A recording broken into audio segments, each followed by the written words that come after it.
Près de 2 milliards de sites internet sont actuellement en ligne. Et dans une écrasante majorité des cas, les pages d'accueil de ces plateformes renseignent sur les intentions de leurs créateurs. Qu'ils aient été créés pour vendre un produit, informer ou tout simplement divertir, ces sites sont aujourd'hui ergonomiques, épurés et designés pour être efficaces. Toutefois, quelques plateformes numériques semblent ne pas vouloir suivre les diktats de notre époque, et certains d'entre eux demeurent aujourd'hui encore de véritables mystères. Mais peu de sites internet peuvent rivaliser en termes d'étrangeté avec celui que je m'apprête à vous présenter dans ce nouvel épisode d'Obscuria. Découvrons donc ensemble le mystérieux site internet d'Yvette Bridle.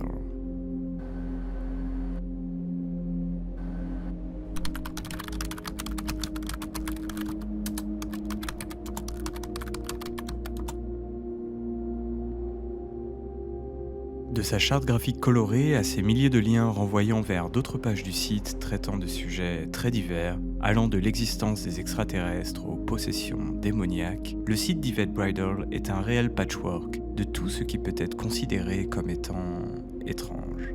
Et je pense qu'il n'y a pas de meilleur moyen de le découvrir qu'en l'explorant, tout simplement. Commençons donc par la page d'accueil. Le site s'ouvre avec une réplique d'un tableau de Léonard de Vinci, entouré d'une vingtaine de liens colorés. En scrollant vers le bas, sur cette première page, il est possible d'atteindre une zone qui semble presque normale. Enfin, comparée à ce que nous allons très bientôt découvrir.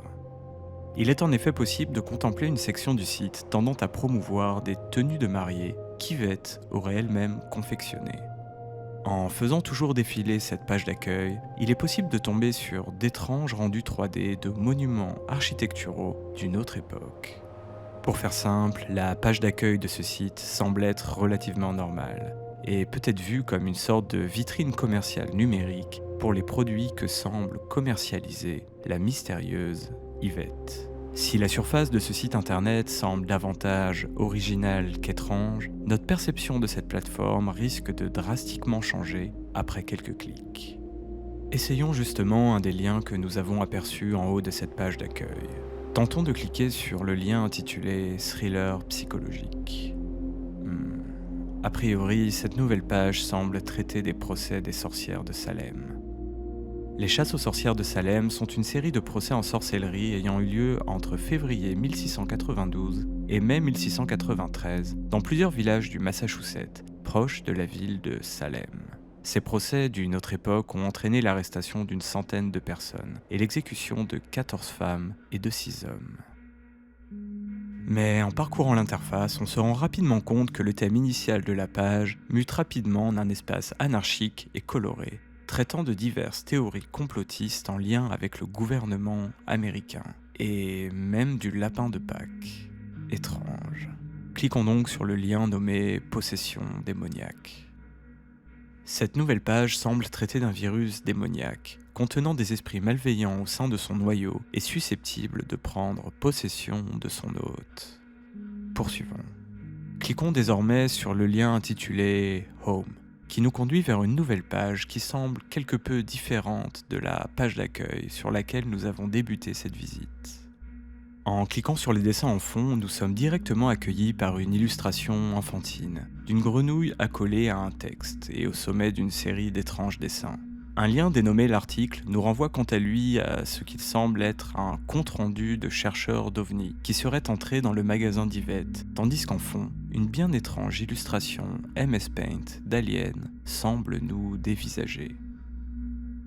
Gardez bien à l'esprit qu'il ne s'agit là que d'un petit échantillon de ce qu'Yvette Bridle a pu publier sur son curieux site internet. Vous présenter l'intégralité des pages de ce site prendrait de nombreuses heures, et certaines d'entre elles affichent des éléments qui seraient instantanément censurés s'ils apparaissaient dans cette vidéo. Dès lors, je vous invite chaudement à découvrir par vous-même cette mystérieuse plateforme numérique, et n'hésitez pas à me faire part de vos plus étranges trouvailles en commentaire. À ce stade, vous devriez être en train de vous demander qui peut bien se cacher derrière cette bizarrerie numérique. Et surtout, comment peut-on partir d'une page d'un magasin de robes de mariée à des pages si étranges et visiblement sans lien avec l'activité de la mystérieuse Yvette ? Eh bien, certains internautes ont mené des investigations dans le but de retrouver ce magasin de robes de mariée, et ils y sont parvenus. Le magasin que l'on voit en photo sur la page d'accueil du site se situe à Panama City, en Floride. Toutefois, d'après leur dire, il semblerait que les employés de cette boutique auraient bel et bien eu vent de l'existence de ce site, mais tous leur auraient indiqué de se tenir éloignés de cette plateforme, ajoutant que ce site ne représentait en rien cette boutique. D'ailleurs, il est important de préciser que ce site internet a aujourd'hui disparu. Mais il est toujours possible d'y accéder grâce à la Wayback Machine et d'un site miroir dont le lien est en description. Une question se pose alors. Qui est derrière ce bien étrange site internet ? Toute personne qui passe suffisamment de temps sur ce site, à naviguer de lien en lien, aura immanquablement remarqué que certaines images sont récurrentes. Et plus particulièrement des photos d'un homme dont les descriptions le présentent comme étant le plus grand artiste de ce monde, Sean Terence Best.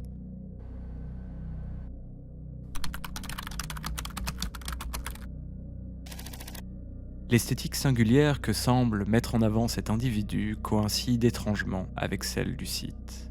Pourrait-il donc être le créateur de cette bien curieuse plateforme ? Une rapide recherche sur le site permet de trouver une adresse de contact, qui une fois copiée dans un moteur de recherche permet de confirmer que le site est bien administré par un certain Sean Terence Best. Quelques internautes ont pu le contacter, et d'après leur dire, Sean serait un homme intelligent, parfaitement conscient de son excentricité et particulièrement friand d'ésotérisme, de mysticisme et de l'esthétique chaotique des sites internet du début des années 2000. En effectuant de rapides recherches sur Internet, il est possible de découvrir que Sean est également un auteur de fiction, s'illustrant principalement dans le registre horrifique. D'ailleurs, ce dernier dessine lui-même les couvertures de ses œuvres, ce qui explique au passage le caractère occulte des dessins présents sur le site et le style graphique qui semble irriguer l'ensemble de ses illustrations. Il s'avère donc que ces étranges paragraphes colorés ne sont pas le fruit d'un complotiste, pas plus qu'ils ne tentent à assurer la promotion de pratiques satanistes. Tous ces textes ne sont en réalité que des extraits issus des différents romans de Sean. Ce dernier a également expliqué avoir été commissionné par une dénommée Yvette Bridal afin de réaliser un site internet pour sa boutique de robes de mariée. Mais au lieu de faire quelque chose de simple, de professionnel et d'aseptisé, Sean a pris le parti d'y injecter sa propre personnalité, donnant ainsi naissance à cette étrangeté numérique que nous venons de sommairement parcourir.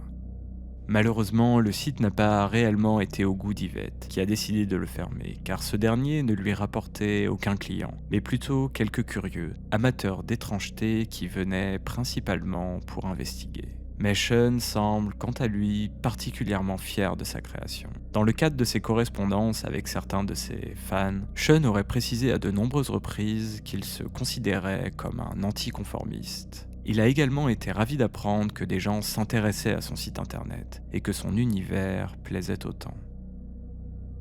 L'histoire du site d'Yvette Bridal est donc celle d'un artiste, excentrique et passionné qui n'a pas hésité à détourner sa mission initiale pour en faire une œuvre numérique singulière et mystérieuse, et ce, pour notre plus grand plaisir.